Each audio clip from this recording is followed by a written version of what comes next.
Session of the day. It has been a very long and interesting day, so let me try and keeping it interesting till the very end. And I will start by giving you some context for the work that I'm going to present today. Actually, this is part of a larger research project that was the PhD thesis of Tommaso Morisi and Ricci, who defended this PhD just earlier this year. And the goal of the PhD was to try to improve the wear resistance of stainless steel 316L. So stainless steel 316L, as you know, well, it's alloyed with chromium and nickel. It's fully austenitic. It has very nice toughness, ductility, corrosion resistance, but the wear resistance is not so good. So we wanted to find a way to develop coatings that we could add on stainless steel substrate just in order to improve the wear resistance. And one way to do that would be to look at tool steel. So to try to add in the stainless steel matrix, add carbides like tungsten carbide or titanium carbide. So these are two of the paths that were taken in the PhD. And in that case, we had a hierarchical microstructure with some part of the ceramic particles that we had added in the coating, with also reaction carbides that developed by reaction and dissolution of the tungsten carbide in the stainless steel matrix. But this is not what I want to show today. Today, I would focus on another path that we took in the PhD, that is to add silicon carbide in the stainless steel matrix. So in that case, we are not working anymore with elements that are strong carbide former. On the contrary, we know that silicon is more a graphitizing element, so it doesn't favor so much the formation of carbide. So we used spherical stainless steel powder. We managed to find spherical silicon carbide powder. What we didn't know when we purchased it was this actually these nice spherical particles are hollow, so which means that there is gas porosity inside. And so in the end, we had to do prior ball milling for 1 hour to close all the porosities in the powder and ensure for a pre-mixed powder batch that we could use to produce some samples by directed energy deposition. So we produce those samples as thick deposits with 10 or 20 volume% of silicon carbide in the stainless steel 316L. We use a IREPA laser cladding system for the processing without any preheating. And we characterize the microstructure using the cross-consideration of several different techniques. So we use scanning electron microscopy combined with energy dispersion spectrometry, electron backscatter diffraction, and also X-ray diffraction. And to look at the local mechanical properties, we use hardness and nanoindentation. And of course, we did some wear tests using a pin on disc trigonometer with 2 different pins. So we use alumina or tungsten carbide as counter material. And we also looked at the worn surface. So here are the microstructure that we obtain with the 10 volume% of silicon carbide and the 20 volume% of silicon carbide. So if you compare it with the reference 316L, you can see that we shift from a cellular microstructure to a more cellular dendritic microstructure. We have some carbides at the cell boundaries. So in the composite with 10% of silicon carbide, these carbides are identified as chromium-rich M7C3 carbides, and they form a discontinuous carbide network. Whereas with the 20 volume% of silicon, we have 2 different types of carbides in the microstructure, so the chromium-rich M7C3 and also molybdenum-rich M23C6 carbide. And in that case, we have a continuous network of the carbides at the cell boundaries. What is also interesting is that we have some silicon enrichment inside the cells. So about 3 atomic% with the 10 volume% of silicon carbide and 5.7 atomic% for the higher content.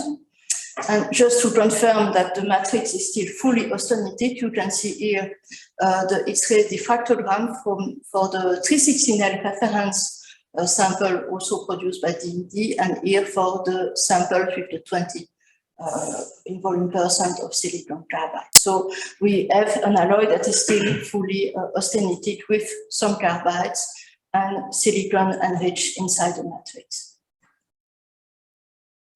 Now, if you look at the microharness of this alloy, and here you have the evolution of the microharness as function of the age of the deposit, so the position, the layer rate inside the deposit. You can see here the stainless steel 316L alone. This is with the 10% of silicon carbide, 20% of silicon carbide, and you can see a very significant increase of the micro hardness. And if we compare it to the composite that was containing the tungsten carbide particle, so we have actually an increase of micro hardness that is completely similar to this other material where we had strong precipitation strengthening and also a composite effect. So in this case, we have very little carbides in our microstructure. We don't have an actual composite, but the micro hardness are very similar. So this is quite encouraging news. Now, if we look at the wear properties, well, the news may not be so good because you see that the WC composite are the best material here. So here you have the one volume with two different counter material used in the pin on disc experiment. So the best material is the tungsten carbide composite. But if you compare the silicon carbide modified alloy to the original 316L cladded sample, well, you see that the wear behavior is improved. So not as much as with the composite effect, but still there is an improvement. So the question now is, how can we explain the improvement of the micro hardness in the 316L plus silicon carbide material and the slighter improve in wear resistance? And in order to get deeper understanding into that effect, we decided to go to nano indentation, so to perform indentations inside the austenitic cells.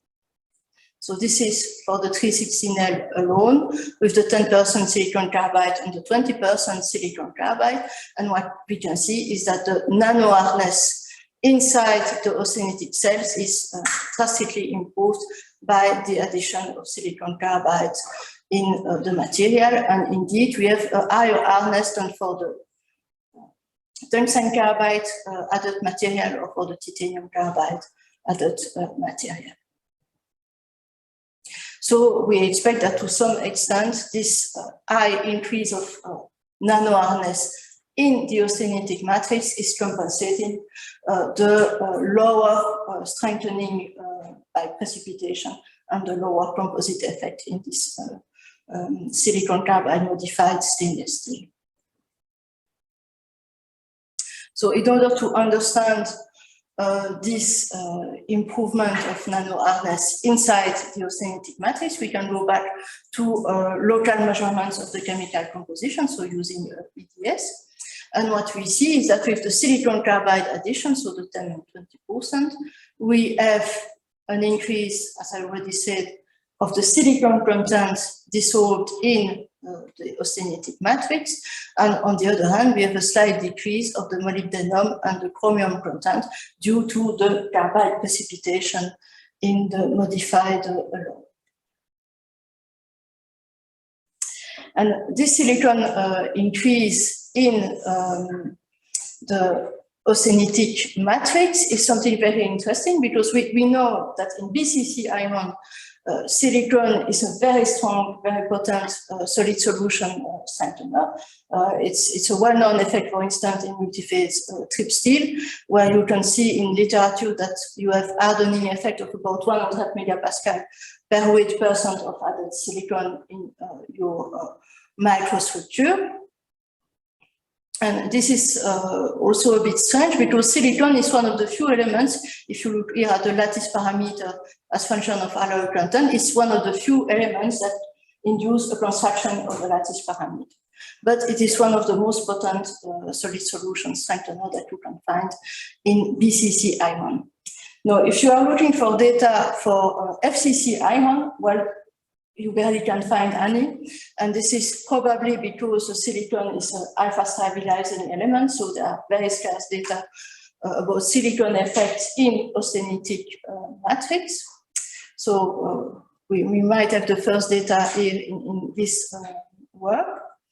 But what we see here is that it seems that silicon is also a very potent solid solution strengthener in FCC ion.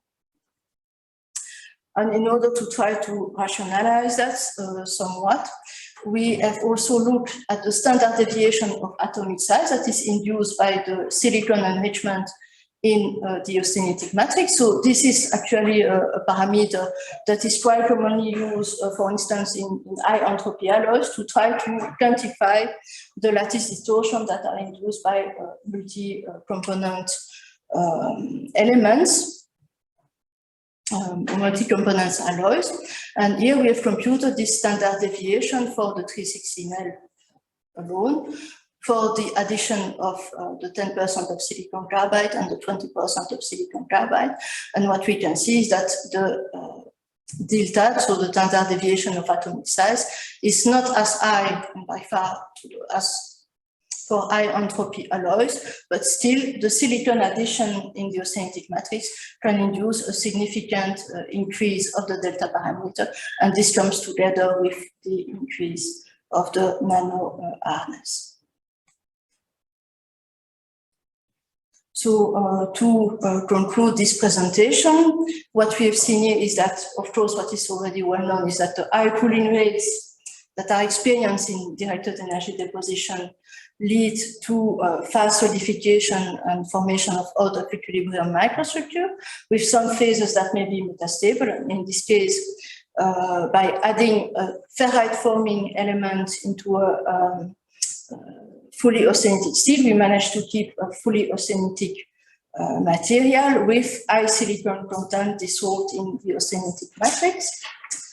And this high silicon austenitic steels present improve wear properties compared to the stainless steel on its own, although not as much as for a composite material with tungsten carbide, and which is more important, it presents an enhanced matrix hardness, and this we propose to explain by the solid solution strengthening by the dissolved silicon atom. So here we have some data about the solid solution strengthening effect of silicon in FCC ion as opposed to the more conventional situation where it's in BCC ion.